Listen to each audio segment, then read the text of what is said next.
I bless you today morning in the name of our Lord and Savior Jesus Christ. यीशु नासरी के नाम से आप सबों को मैं आशीष देता हूँ।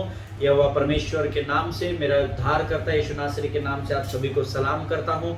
आज के सुंदर समय में फिर एक बार आपका यहाँ पर स्वागत करता हूँ। आपने अपने समय को दिया और अपने व्यस्त समय से जिसमें हमको शैतान ने व्यस्त करके रखा है उसमें से आपने परमेश्वर के लिए समय निकाला, इसलिए मैं आपकी प्रशंसा करता हूँ। हालेलुया। प्रियो, आप ये जो समय परमेश्वर के साथ व्यतीत कर रहे हैं ये आपका समय व्यर्थ नहीं जाएगा, इसमें प्रार्थना परमेश्वर से करता हूँ। हालेलुया। प्रियो, हम पिछले कुछ दिनों से लगातार परमेश्वर की इच्छा का आदर करने के विषय में सीख रहे हैं और मेरा विश्वास है बहुत सारे लोग आदर कर रहे हैं परमेश्वर के वचनों का। रिवर्स में आपको, रिवर्ट में, वापसी में आपको परमेश्वर के तरफ से आदर ही मिलेगा। हालेलुया। कल मैंने आपको एक उदाहरण दिया था प्रियो। हमने कल प्रार्थना की थी, इनफैक्ट हमने कल प्रार्थना की थी और हमने कल गोलियात को, आपके जीवन के परिस्थिति के गोलियात को बांध दिया था। और मेरा विश्वास है कि आज जब आप अपने बिछौने से सुबह उठे होंगे तो एक नई शांति, नए आनंद के साथ अपने बिछौने से बाहर आए होंगे। अगर कल उसको बांधने के बाद फिर अगर आप उसी प्रेशर में हैं या फिर उसी गोलियात को देख रहे हैं तो फिर ये ध्यान में रखिए कि आपको और प्रार्थना में समय बिताने की जरूरत है। हालेलुया।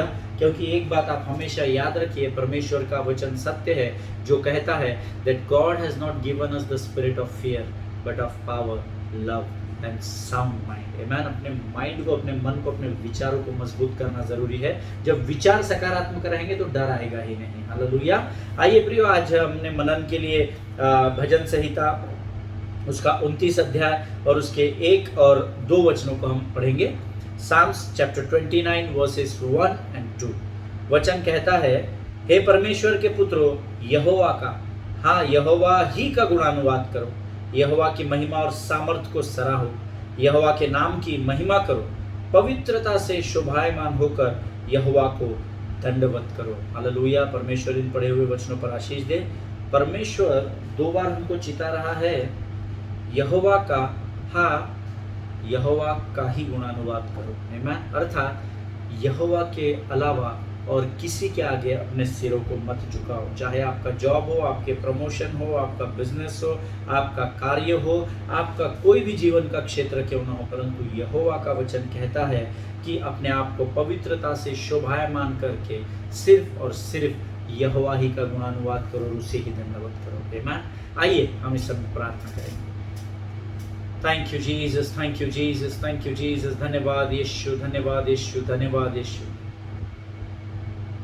स्वर्गीय महान परमेश्वर, हम तेरा धन्यवाद देते हैं क्योंकि तू हमारी प्रार्थनाओं के रूप में कानों को लगाता है। राजा, आकाश में तू विराजमान होता है और वचन कहता है पृथ्वी तेरे पाँव की चौकी है। राजा, ऐसे महान परमेश्वर का हम धन्यवाद करते हैं। जीवन की तमाम आशीषों के लिए तुझे धन्यवाद देते हैं। राजा प्रभु, आज का आने वाला वचन हमारे जीवन को बदलने वाला होने पाए, ऐसी प्रार्थना हम यीशु के नाम से करते हैं। राजा प्रभु जी, शैतान की हर एक युक्ति योजनाओं को यीशु नासरी के नाम से हम अपने पाँव के नीचे लाते हैं और उसे कुचल डालते हैं यीशु नासरी के नाम से। राजा प्रभु जी, यीशु मसीह के उस लहू में जो कलवरी पर हमारे लिए बहाया गया, उसके अंदर हम अपने आप को सुरक्षित करते हैं। राजा प्रभु जी, हम प्रार्थना करते हैं, पवित्र आत्मा हम तेरा स्वागत करते हैं। हम अपने सब कुछ को तुझे समर्पित करते हैं। तू और हम पर अपने संपूर्ण नियंत्रण को ले।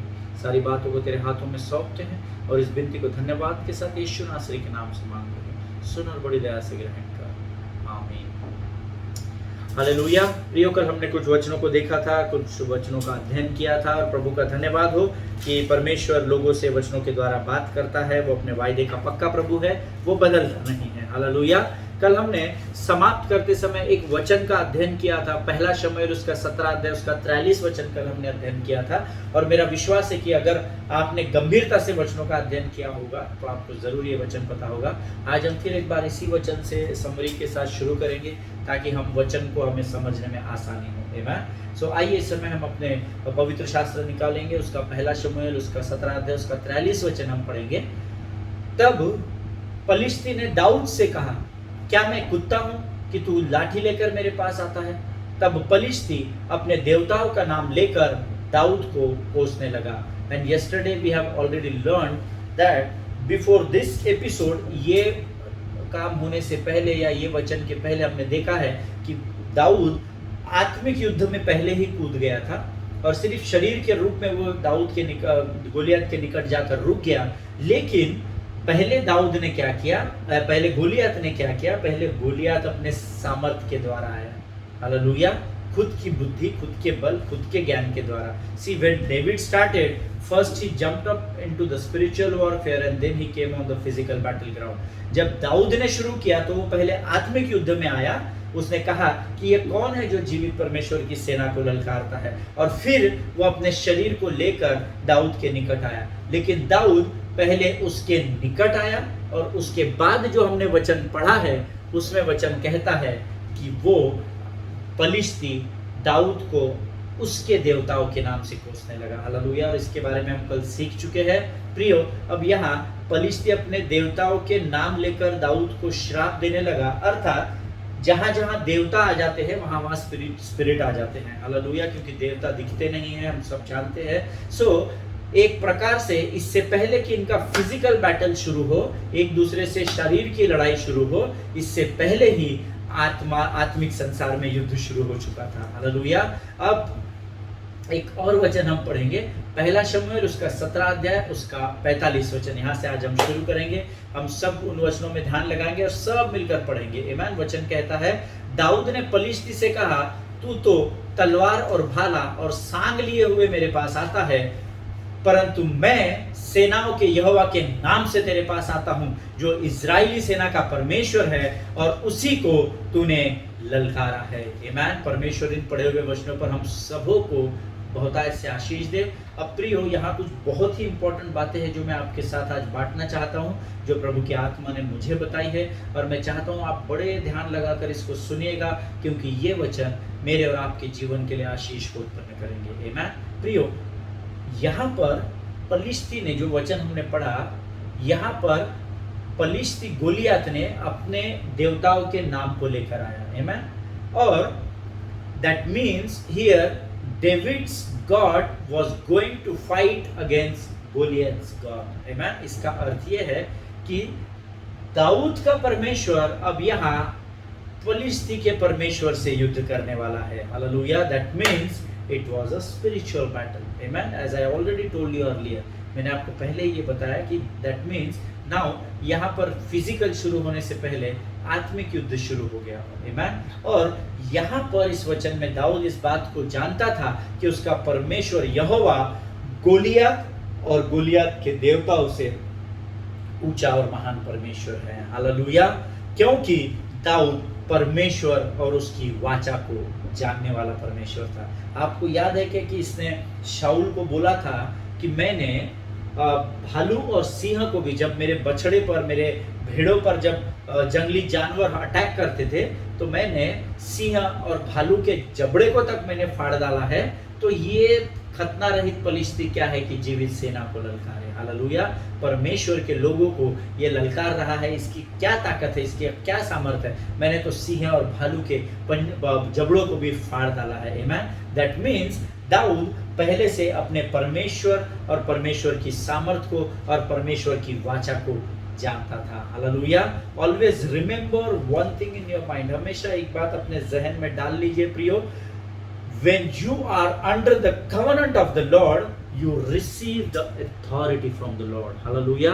जब आप परमेश्वर के वाचा में हो जाते हो ना, बंधे रहते हो, परमेश्वर की अधीनता में रहते हो, उसकी वाचा के अनुसार चलते हो, तो परमेश्वर आपको अधिकार और सामर्थ्य से भरता है। Hallelujah. When you move under the anointing of the Lord, God gives His authority over you. Hallelujah. वो उसके अधिकार को आपके ऊपर उंडेल देता है। आमीन। ताकि आप किसी भी गोलायत का, किसी भी जाइंट किलर का सामना कर सके। हालेलुया। अब यहाँ पर दाऊद ने एक अद्भुत कार्य किया जो मेरे और आपके लिए जानना बहुत जरूरी है। आमीन। उसने पहला शमूएल 17:45 में क्या कहा, हमने अभी अध्ययन किया, मैं सेनाओं के यहोवा के नाम से तेरे पास आता हूं, जो इजरायली सेना का परमेश्वर है, और उसी को तूने ललकारा है। हालेलुया।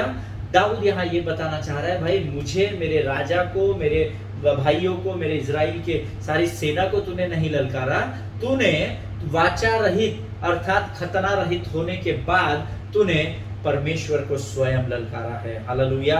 यहाँ पर दाऊद ने अपने परमेश्वर के नाम को पुकारा है। हालेलुया। ये बात ध्यान में रखिए। मैं चाहता हूं मैं फिर एक बार आपके लिए ये वचन का दूसरा भाग पढ़ूं। पहला शमूएल उसका 17 अध्याय उसका 45 वचन आप भी पढ़ेंगे तो प्रभु आपको आशीष देगा।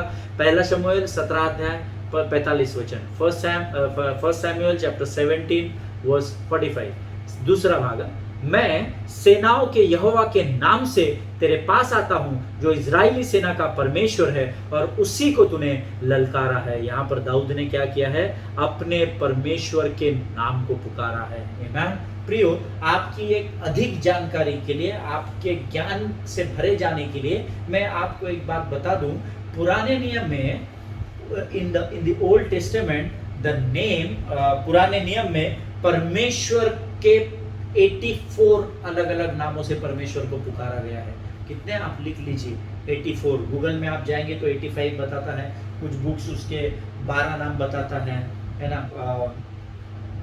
गूगल कुछ और बताता है, कोई और इतिहासकार कुछ और बताते हैं। बट जितना अध्ययन मैंने पवित्र शास्त्र का किया है, I could found out 84 names of the Lord. आमीन। परमेश्वर के 84 नाम, 84 नेम्स, 84 बार उसको अलग अलग नामों से पुराने नियम में पुकारा गया है। हालेलुया। और यहाँ पे पहला शमूएल 17:45 जो है, ये जो कह रहा है दाऊद, मैं सेनाओं के यहोवा के नाम से तेरे पास आता हूँ जो इजरायली सेना का परमेश्वर है और उसी को तूने ललकारा है, ये भी उन 84 नामों में से एक नाम है। This is one of the name out of 84 names of the Lord in the old covenant. आमीन। और द ओल्ड टेस्टामेंट। आमीन।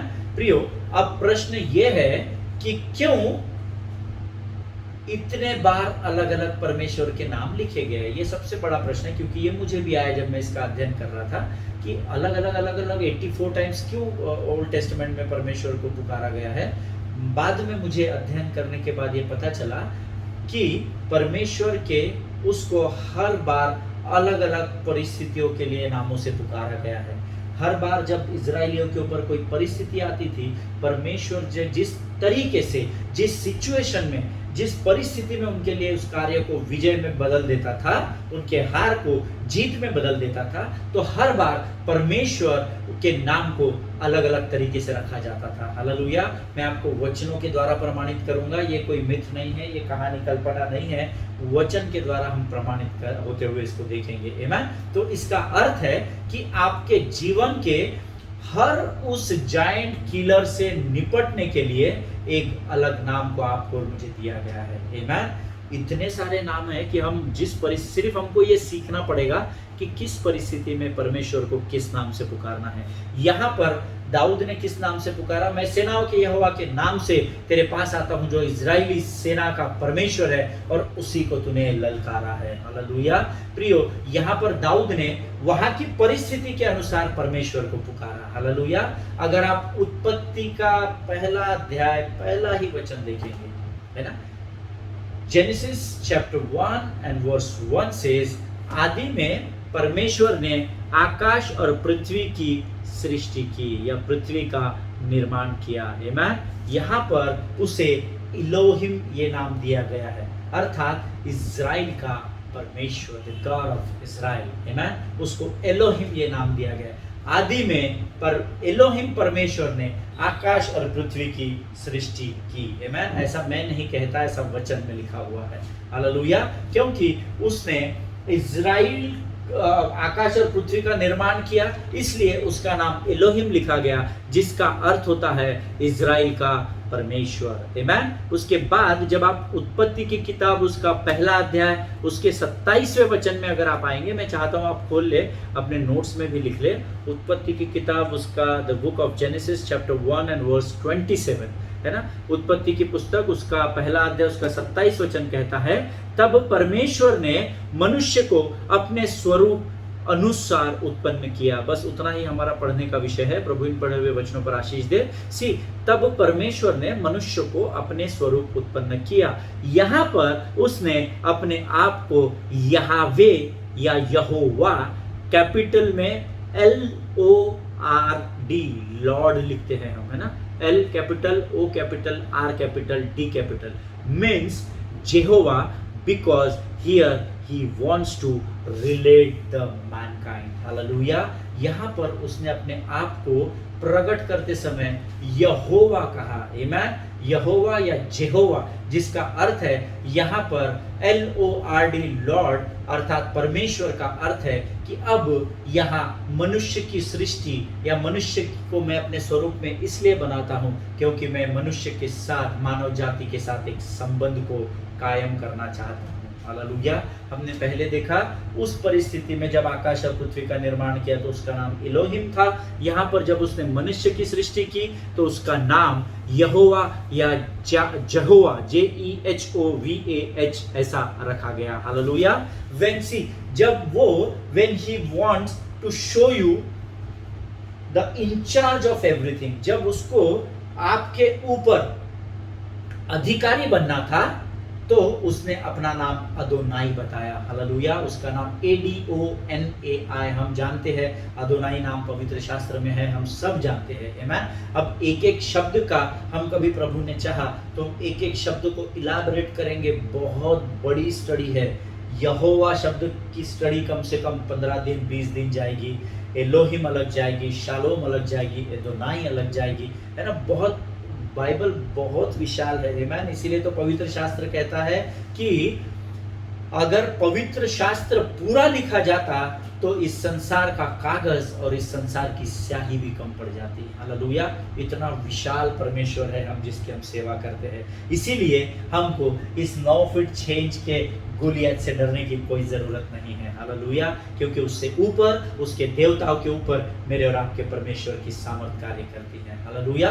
अब यहाँ पर जब उसने किसी बात को, जब वो टेक ओवर करता है या किसी बात में वो अधिकारी बनकर आता है, उसको सेनाओं का यहोवा कहते हैं। उस समय उसने अपना नाम अदोनाई बताया। अदोनाई का अर्थ अगर आप डिक्शनरी अर्थ देखेंगे या अगर आपको अभी लिखना है तो आप लिख सकते हैं। अदोनाई का अर्थ है आपका बॉस या आपका कोई बड़ा अधिकारी होता है ना, बड़ा मैनेजर, जो आपको आदेश देता है कि आपको क्या करना है। हालेलुया। जिसको हम सेनापति भी कहते हैं। लड़ाई में सेनापति होता है, प्रधान होता है, जो अपने सेना को आज्ञा देता है। वो जब कहता है दौड़ो और उनका सामना करो तो सारी की सारी सेना दौड़ने लगती है। हालेलुया।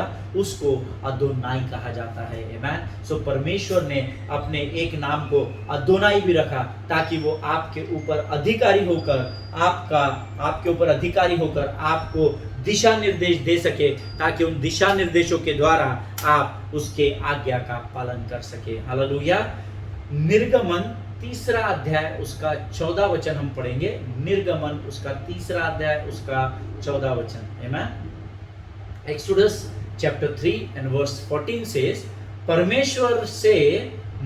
परमेश्वर ने मूसा से कहा, मैं जो हूं सो हूं, फिर तू इजराइलियों से कहना जिसका नाम मैं हूं है, उसी ने मुझे तुम्हारे पास भेजा है। He is my and your God, his name is Adonai God. Hallelujah. ये मेरा और आपका वो परमेश्वर है जो कहता है मैं जो हूं सो हूं, तू उन लोगों को जाकर बता दे कि मैं हूं है और उसी ने मुझे तुम्हारे पास भेजा है। हालेलुया। और मूसा ने क्या किया? जाकर उसकी आज्ञा का पालन किया। आमीन। इसीलिए उसका नाम यहोवा अदोनाई रखा गया। हालेलुया।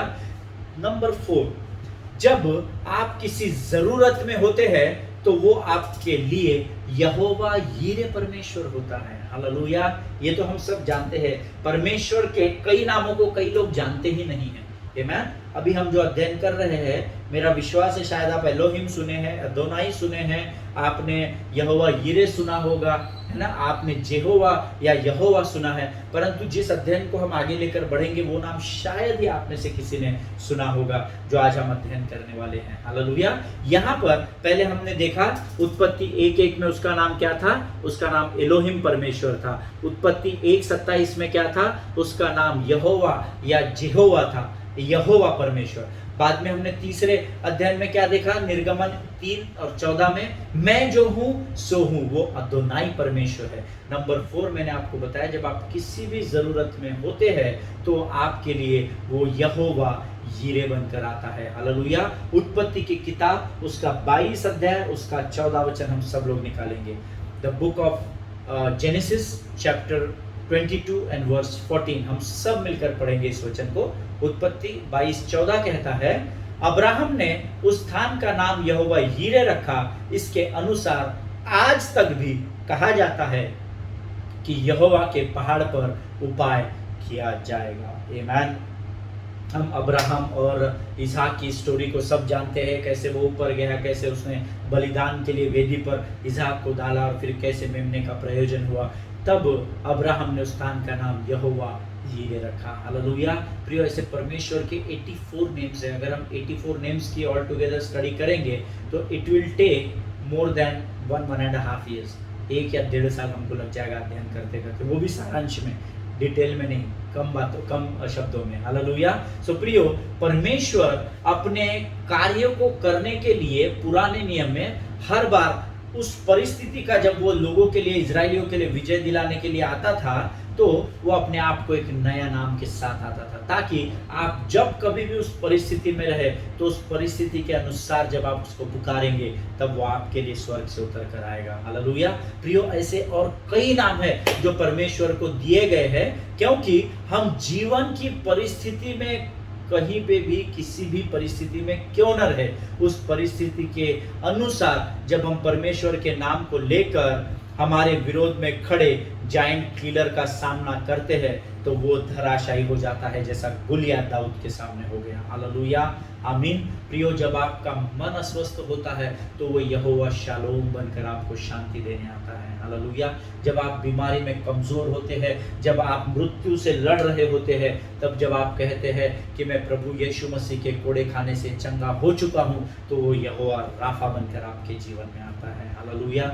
ऐसे कई और नाम है। सिदकेनु है जो आपकी धार्मिकता है, यहोवा निस्सी है जो आपके जय का झंडा है। ऐसे कई नाम परमेश्वर को दिए गए हैं। आमीन। और वो अलग अलग परिस्थितियों के अनुसार इसलिए दिए गए हैं ताकि जब आप शरीर में कमजोर रहे तो आप परमेश्वर से शांति कैसे मांग सकते हैं। आप बोलेंगे, प्रभु मैं मर रहा हूं, मैं बीमार हूं, मुझे वेंटिलेटर लगा है, मैं मृत्यु को देख रहा हूं राजा, और तू शांति बन के मेरे जीवन में आ। तो वो आएगा, वो अपने वायदे का पक्का है, वो अपने वाचा का पक्का है, पर आपको सिर्फ शांति की मौत ही प्राप्त होगी। आमीन। बट उस समय अगर आप कहें, प्रभु मैं जानता हूं मैं अपने शरीर में बहुत कमजोर हूं पिता, परंतु तेरा वचन कहता है तू यहोवा राफा, मेरा चंगा करने वाला परमेश्वर है, मैं यहोवा राफा के नाम से तुझे पुकारता हूं प्रभु, तू आ और मेरे जीवन को सामर्थ से भर दे। तब मृत्यु की हार होगी और आप फिर एक बार विजय के झंडे के साथ उस स्थान से सामर्थ से भरे हुए बाहर निकल जाएंगे। हालेलुया। इसीलिए परमेश्वर ने अलग अलग स्थानों में अलग अलग नामों को दिया हुआ है। आमीन। अब यहाँ पर, अब इस अध्याय में निर्गमन 3 और 14 के अनुसार दाऊद ने, निर्गमन 3:14 के अनुसार नहीं, 1 शमूएल 17:45 के अनुसार, है ना। अब यहाँ पर हम फिर एक बार 1 शमूएल चैप्टर 17 वर्स 45 सेकेंड पार्ट में जाएंगे। आमीन। अब हम क्या करेंगे, हम इसको एक बार फिर पढ़ेंगे। 1 शमूएल 17 अध्याय 45 वचन सब मिलकर पढ़ेंगे। वचन कहता है, मैं सेनाओं के यहोवा के नाम से तेरे पास आता हूं। हालेलुया। अब यहाँ पर सेनाओं के यहोवा के नाम से तेरे पास आता हूं, इसका अर्थ होता है यहोवा सबा, SABA। आमीन। आप आपके पवित्र शास्त्र में लिख लीजिए। इसलिए मैंने आपको कुछ समय पहले कहा था कि हम अभी उस गहरे में जाएंगे, वो जो शायद आपने नाम सुना नहीं होगा। जरूरी नहीं है किसी को ये नाम पता नहीं होगा, आप में से बहुत लोग विद्वान हैं, गुणवान हैं, आप लोगों को जरूर इसका अध्ययन होगा, पर जिन लोगों को नहीं पता है वो जरूर से आपकी डायरी में लिख लीजिए, है ना। यहाँ पर 1 शमूएल 17:45 में दूसरे भाग में कहता है, मैं सेनाओं के यहोवा के नाम से तेरे पास आता हूं, अर्थात मैं यहोवा सबा के नाम से तेरे पास आता हूं, जो इजरायली सेना का परमेश्वर है, और तूने यहोवा सबा को ही ललकारा है। हालेलुया। प्रियो, यहोवा सबा के नाम से यहाँ पर दाऊद गोलियत के सामने जाता है। आमीन। अब यहोवा सबा का अर्थ क्या होता है? यहोवा सबा का अर्थ होता है एक सेना की देखरेख करने वाला परमेश्वर। हालेलुया। उसको यहोवा या जेहोवा सबा कहते हैं, SABA। एक सेना की, बड़ी सेना की देख रेख करने वाला परमेश्वर। और यहाँ पर कौन सी सेना थी? इज़राइल की सेना थी, जिनके साथ यहोवा ने क्या की हुई है? वाचा बांधी हुई है। तो क्योंकि यहोवा अपनी वाचा से कभी दूर नहीं होता, कभी पीछे नहीं हटता है, इसीलिए अपने इस वाचा में बंधे हुए जाति को बचाने के लिए जब ये सेना के रूप में गोलियात से डर रही थी, गोलायत से सामना करने को घबरा रही थी, डर गई थी, अत्यंत डर गए थे, ऐसा लिखा हुआ है। इसीलिए इस सेना का परमेश्वर, देखरेख करने वाला परमेश्वर बनकर वो उस स्थान पर उपस्थित हुआ। आमीन। परमेश्वर इन बातों को समझने के लिए आपको आशीष दे प्रियो। जेहोवा साबा means the Lord who overseas an army. आमीन। इंग्लिश में जो लोग नोट्स लिख रहे हैं वो लिख सकते हैं, जेहोवा साबा means the Lord who overseas an army. वो परमेश्वर जो सेना की देखरेख करता है। हालेलुया। सेना के लिए लड़ने वाला नहीं, सेना की देखरेख करने वाला। वो इतना सामर्थी है कि जब वो आत्मिक युद्ध में शैतान के विरोध में आता है तो उसको लड़ना नहीं पड़ता, क्योंकि शैतान जैसे ही उसको देखता है तो दुम दबा के भाग जाता है। हालेलुया। प्रभु इन बातों को समझने के लिए आपको बहुतायत से आशीष दे। हमारा आज का समय ऑलमोस्ट खत्म होते आ गया है। कल शायद हम इसका आखिरी अध्ययन करेंगे और फिर हम इस विषय को समाप्त करेंगे। प्रियो, मेरा आपको इन सारी बातों को बताने का एक ही उद्देश्य है, if you start honouring the will of God, अगर आप परमेश्वर की इच्छा का आदर करना शुरू कर दे तो विश्वास करें, परमेश्वर आपके जीवन के हर बुनियाद को मार गिराएगा। हालेलुया। हम लोग अक्सर प्रियो इन दिनों में परमेश्वर के वचनों के प्रति गंभीर नहीं है। सिर्फ वचन बांटना, वचन सुनना, समय निकालना, हम कोई परमेश्वर पर उपकार नहीं कर रहे हैं। हालेलुया। परमेश्वर ने हम पर इतने उपकार किए हैं कि हमारा परमेश्वर का वचन कहता है, हे मेरे मन यहोवा को धन्य कहे, और जो कुछ मुझ में है, चाहे वो स्पिरिचुअल हो, मेंटल हो, फिजिकल हो, फाइनेंशियल हो, सब कुछ उसके नाम को धन्य कहे। हालेलुया। इन बातों पर आप जरूर मनन और चिंतन करना। हमें जब जरूरत होती है ना, तभी हम अपनी सहूलियत के अनुसार परमेश्वर का इस्तेमाल करते हैं। जैसा कोई होता है ना, जब उनको आपकी जरूरत होती है तो आपको इस्तेमाल कर लेते हैं, वो आपको बाद में फेंक देते हैं, पिक्चर से बाहर कर देते हैं। उसी प्रकार अंतिम दिनों की कलीसिया भी इन बातों में लिप्त है। हालेलुया। उसमें आप भी पाए जाते हैं और मैं भी, हम कोई उसमें अलूफ नहीं है, हम कोई अलग नहीं है। हालेलुया। पर धन्यवाद हो यीशु मसीह का, जो हमें अपने गलतियों के लिए पश्चाताप करने का हर प्रतिदिन मौका देता है। हालेलुया। सो प्रियो, अपने आप को परमेश्वर की वाचा में, उसकी इच्छा में बनाकर रखे, और वो वाचा ही है जो आपको सामर्थ और अनुग्रह से भरती है, जिसके द्वारा आप गोलियत नामक दानों का सामना करते हैं और उस पर विजय प्राप्त करते हैं। हालेलुया। प्रभु आज के इस पवित्र दिन के लिए आपको बहुत ऐसे आशीष दे। हम कल एक बार फिर मिलेंगे, तब तक स्वस्थ बने रहिए, सुरक्षित बने रहिए, सरकार के दिए गए हर एक निर्देशों का पालन करें। हमने सुना है कि वापस से लॉकडाउन हो रहा है पूरा Maharashtra, but it will not make any difference to the people who trust in the Lord. Hallelujah. जो परमेश्वर पे विश्वास करते हैं उनके लिए सारी बातें भलाई को तैयार करेगी। आमीन। So nothing to worry about your finances, nothing to worry about your food, your shelter, your clothing. आपको किसी भी बात की चिंता करने की जरूरत नहीं है। हालेलुया। अच्छा है, अगर आपको अधिक समय मिलेगा तो आप और अधिक समय प्रभु के साथ बिताने पाएंगे। हालेलुया। अपने पासवानों के लिए, उनके परिवारों के लिए प्रार्थना करें, एक दूसरे के लिए प्रार्थना करें। हम कल एक बार फिर मिलेंगे, तब तक स्वस्थ बने रहिए, सुरक्षित बने रहिए। God bless you all.